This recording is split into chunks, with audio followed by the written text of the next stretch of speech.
एक बहुत अमीर आदमी ने एक भिखारी से पूछा, तुम तो इतने हट्टे कट्टे हो फिर भी भीख क्यों मांग रहे हो?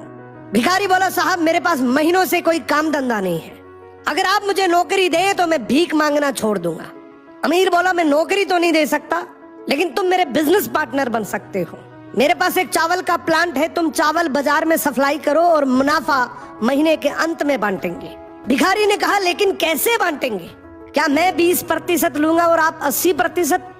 अमीर बोला, मुझे सिर्फ 10% चाहिए, बाकी 90% तुम्हारा होगा, ताकि तुम जल्दी तरक्की कर सको। भिखारी ने जोरों से काम शुरू कर दिया।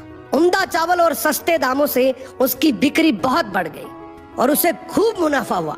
लेकिन जब मुनाफा बांटने का समय आया तो भिखारी ने सोचा, सारी मेहनत तो मैंने की है, तो अब अमीर आदमी को 10% क्यों दूं?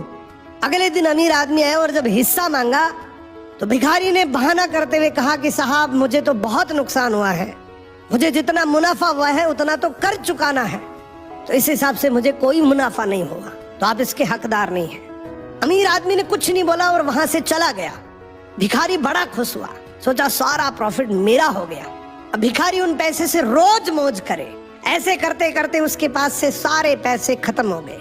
अब पैसे भी नहीं है और काम धंधा भी नहीं है, तो मजबूरन उसको फिर से भीख मांगना शुरू करना पड़ा। एक दिन वो अमीर आदमी उसके पास से गुजरा और उसको देखा, यार ये तो फिर से भीख मांगने लग गया। अमीर आदमी ने एक बहुत अच्छी बात बोली कि इस दुनिया में गरीब और अमीर आदमी जो होता है ना, उसमें सबसे बड़ा डिफरेंस होता है उसकी सोच का।